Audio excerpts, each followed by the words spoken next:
नमस्ते दोस्तों, स्वागत है आपका की कोडर प्रोग्रामिंग चैनल के एक नए वीडियो में। आज के वीडियो में हम एस्केप सीक्वेंस को समझेंगे। तो शुरू करते हैं आज का वीडियो।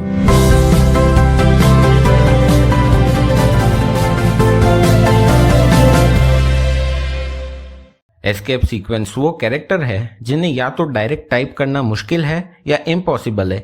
जैसे सिंगल लाइन स्ट्रिंग में एंटर प्रेस कर नेक्स्ट लाइन में नहीं जा सकते, वो स्ट्रिंग ही एंड हो जाएगी। तो उसके लिए \n का यूज करके नेक्स्ट लाइन में जा सकते हैं बिना मल्टीलाइन स्ट्रिंग का यूज किए और सिंगल लाइन स्ट्रिंग को ब्रेक किए। अब टेक्निकल लैंग्वेज से हटके इसे इजी टू अंडरस्टैंड लैंग्वेज में समझने की कोशिश करते हैं। जैसे यहाँ पर मैं प्रिंट फंक्शन के अंदर एक एग्जांपल स्ट्रिंग प्रिंट कर रहा हूँ, लाइक के कोडर प्रोग्रामिंग। अब इसे रन करने पर के कोडर प्रोग्रामिंग जो है वो कंसोल में प्रिंट हो गया। अब मैं चाहता हूं कि जो के कोडर लिखा हुआ है वो फर्स्ट लाइन में प्रिंट हो, फिर कर्सर जो है वो नेक्स्ट लाइन में जाए और फिर प्रोग्रामिंग जो है वो अगली लाइन में प्रिंट हो। करके देखते हैं। तो के कोडर के बाद \n लगा दिया।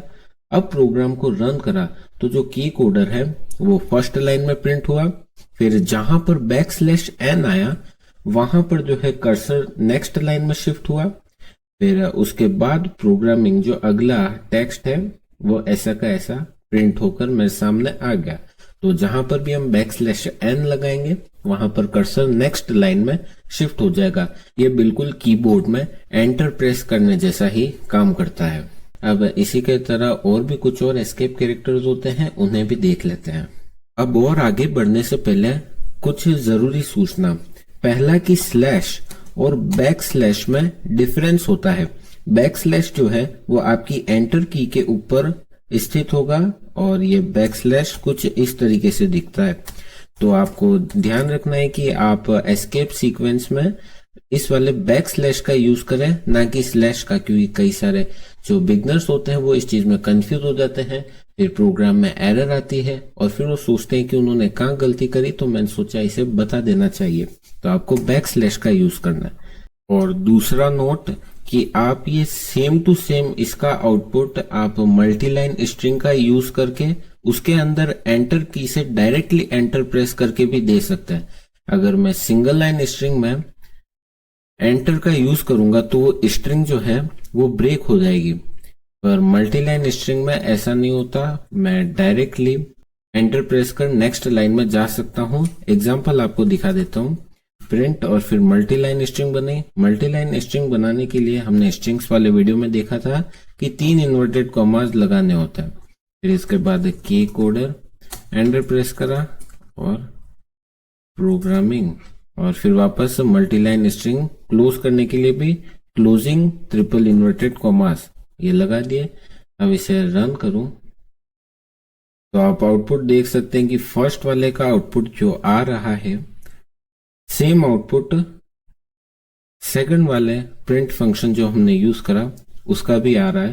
तो दोनों तरीके हैं आपके पास, या तो \n का यूज करें सिंगल लाइन स्ट्रिंग में, या फिर डायरेक्टली मल्टीलाइन स्ट्रिंग का भी यूज कर सकते हैं। और मल्टीलाइन स्ट्रिंग के अंदर कर्सर को नेक्स्ट लाइन में भेजने के लिए डायरेक्टली एंटर की का भी यूज कर सकते हैं। अब उसके बाद अगले एस्केप कैरेक्टर को देखें तो वो \t है। अगर आपको टेक्स्ट के बीच में थोड़ा स्पेस यानी टैब स्पेस चाहिए, जैसे हम वर्ड फाइल में टैब की दबा के देते हैं, तो उस केस में \t का यूज करें। जैसे एग्जाम्पल कोड आप यहाँ पर देख रहे हैं। सबसे पहले हमने नेम कोलन टेक्स्ट दिया, तो नेम कोलन टेक्स्ट ऐसे का ऐसे प्रिंट हो गया। फिर \t देने पर यहाँ पर एक टैब स्पेस मिल गया। फिर उसके बाद जो नेम है जैसे के कोडर, तो वो यहाँ पर एज ए टेक्स्ट ऐसे का ऐसे आ गया। फिर उसके बाद अगला स्टेटमेंट भी ऐसे ही है कि सबसे पहले क्लास कोई टेक्स्ट है वो आया, फिर उसके बाद \t स्पेस \t का टैब स्पेस आया, और फिर उसके बाद अगला टेक्स्ट है 10th जो कि यहाँ पर ऐसे का ऐसे प्रिंट होकर आ गया। उसके बाद नेक्स्ट एस्केप कैरेक्टर पर चले तो वो \b है। \b पिछले कैरेक्टर को डिलीट कर देता है, जैसे बैक स्पेस काम करता है उसी तरीके से। इसका आउटपुट देखें तो हेलो \b वर्ल्ड यहाँ पर इनपुट प्रिंट होने के लिए दिया, तो उसका जो आउटपुट हो गया तो \b यानी बैक स्पेस प्रेस हुआ और ओ जो है वो यहाँ से रिमूव हो जाएगा, तो उस केस में यहाँ पर आ जाएगा HELL और फिर वर्ल्ड, ओ जो है वो हट गया। उसके बाद अगला एस्केप कैरेक्टर \/ ही है।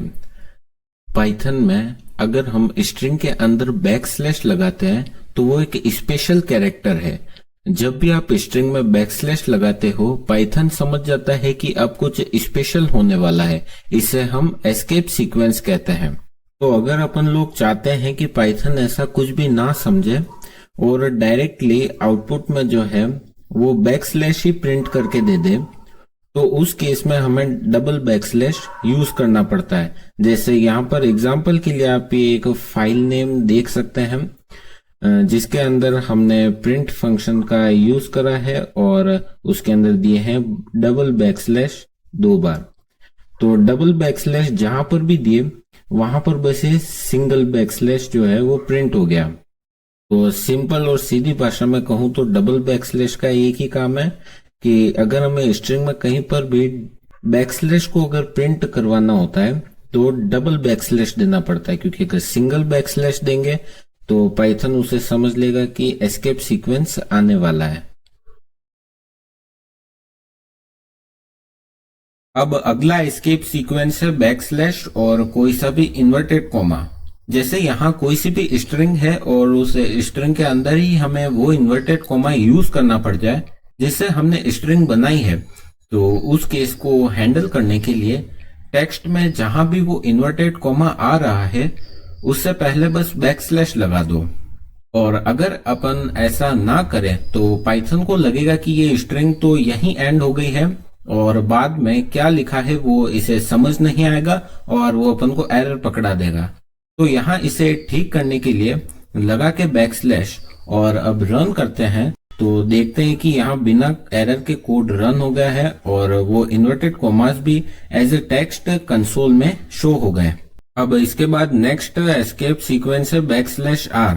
जिस तरीके से \b को हमने पढ़ा था कि वो कर्सर को एक कैरेक्टर पीछे ले जाने का काम करता है, उसी तरह \r उससे भी एक कदम आगे कर्सर को उस लाइन के ही स्टार्टिंग में ले जाने का काम कर देता है। जैसे यहाँ पर सबसे पहले प्रिंट हुआ होगा हेलो के बाद \r आ गया, यानी कि वो कर्सर को ले गया उस लाइन के स्टार्टिंग में और उस स्टार्टिंग में कर्सर को ले जाने के बाद उसके आगे जो भी लिखा हुआ है वो उसे प्रिंट करवा देगा, जो कि लिखा हुआ है वर्ल्ड। अब तक जो एस्केप कैरेक्टर आपने देखे वो यूजफुल होते हैं, पर अब लास्ट के 3 ज्यादा काम के नहीं है या लगभग बिल्कुल काम के नहीं और ज्यादातर टीचर्स इन्हें पढ़ाते भी नहीं है, तो आप चाहें तो स्किप भी कर सकते हैं इन्हें। पर जो ज्ञान के इच्छुक है उन्हें बताना भी मेरा फर्ज है। तो इसमें सबसे पहला है \f यानी फॉर्म फीड। इसका यूज जब पुराने टाइम पर प्रिंटर में आउटपुट शो करने थे तो उसमें नेक्स्ट पेज पर कर्सर भेजने के लिए होता था, पर अब तो आउटपुट टर्मिनल में शो होते हैं तो टर्मिनल पर नेक्स्ट पेज पर थोड़ी जा सकते। इसे लगाने पर कोई एरर भी नहीं आती, पर इसलिए यह इतना कोई काम का नहीं रहा बस, तो इसकी यही इंफॉर्मेशन है। फिर नेक्स्ट \o है। इसमें अपन उस ऑक्टल वैल्यू पर करस्पॉन्डिंग ASCII कैरेक्टर प्रिंट कर सकते हैं। जैसे एग्जांपल अगर मैं प्रिंट कर रहा हूँ \101 तो आउटपुट में A शो हो जाएगा। अब यह भी किसी काम का नहीं, क्योंकि मैं \101 लिखकर A प्रिंट करूं, इससे अच्छा डायरेक्टली A ही लिख दो।